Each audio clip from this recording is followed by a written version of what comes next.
Hey everybody, welcome back. Today we are talking about the Sea Titan of Sreevus, because we have a first version, well actually multiple versions, but a second version that we're putting in the engine. So to maybe catch everyone up here, here's kind of where we started. We have our basically our fishman boss is kind of what we called it. Like I was thinking about it as a Sea Titan, so it inspired me. Got a little video here. I don't think these videos work with the embed. It's a bit of a bummer. But to give you a sense, let's see, does it show up? Oh. Anyways, it's this guy here. Yeah, level 1. He's our mid boss. So it was a lot of fun playing with him.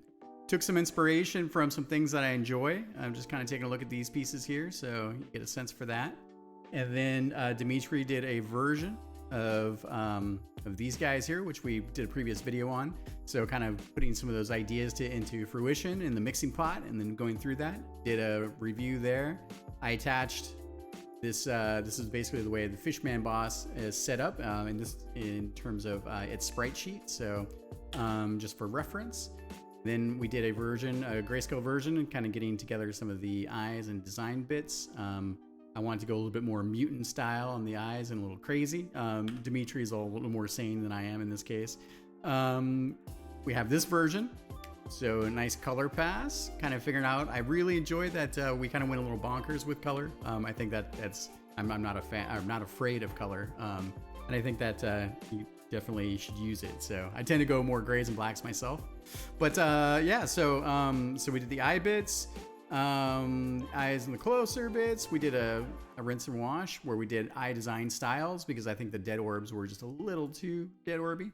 So and then also just kind of a reference of like, hey, like let's make sure that when we do our shading pass that we get the teeth, they don't look so pristine. So we did a version of those guys there. He's got his weird like Christmas light coat, but hey, that's okay, you know, like whatever. And so I did a version where we pulled him into engine, trying to see how he aligns to the Fishman boss.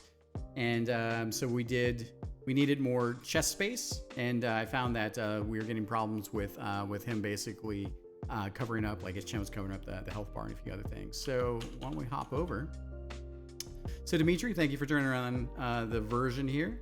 So a couple things. So one, all I did is I just basically took this guy, put him in the engine, because he's huge right now. I scaled him down to about 15% of his total size. I didn't bother like scaling it down manually.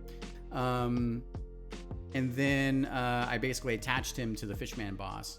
So you get a sense for what that looks like here. Oh no. Oh. Yeah. And because the camera is doing the shaking and not the enemy, and the enemy isn't moving, it was easy just to attach him to the world. So, so yeah, here's a version of it, Dimitri. So I think this gets us pretty much what we need. So all I had to do at this point, oh God, don't push me. Let me take a look. This was the other thing. Oh, crud. Like, okay, we had a little safe spot. So I want to make sure we had that safe spot in the chin. I need to add the collision for the guy as well. But he pushes into the back like we see normally. I think dimensions wise, it basically captures what we need. Playing with a keyboard one-handed here. So, and we just got enough space to basically squeak over the top, which I definitely enjoy. I could pull him forward just a tiny bit, but I think we're probably okay. So yeah, I was going through the versions, so I can adjust his basically his psychic blast bits, and we can go from there.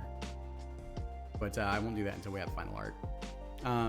And for the most part, it should be fine. It might turn out that it needs to come out of his nose. We'll see. We'll see. And then the last thing I wanted to really check was I wanted to check the final form of the boss, where he kind of goes crazy. He doesn't move anymore, but he's got all of his laser bits. Just again, playing this one-handed. A power up. Right. It's gonna be pretty cool when we animate this guy because his like chompers are gonna be doing the chomping. Yeah.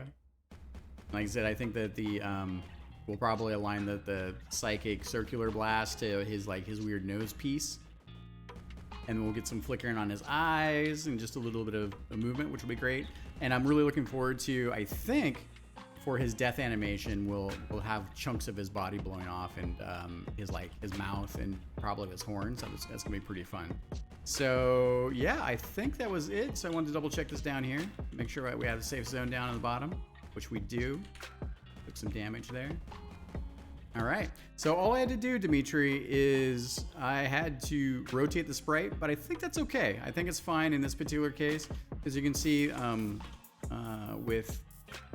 so this is where the camera is. I needed to create that chin clearance because if we go back to it being normal, he's off of the health bar.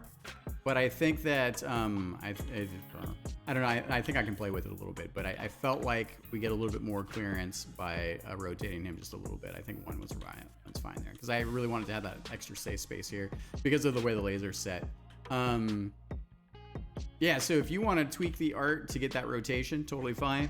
If not, we could leave it in the way it is, and I'll just have this rotation, which I think is also perfectly acceptable. From here, then let's go into I think let's do a rendering pass, and then we can start to set up for I think animation and what that looks like. Very, very cool. All right, thanks everybody for watching. Talk to you soon. Miss Kitty says bye bye bye bye bye bye bye bye. Meow meow.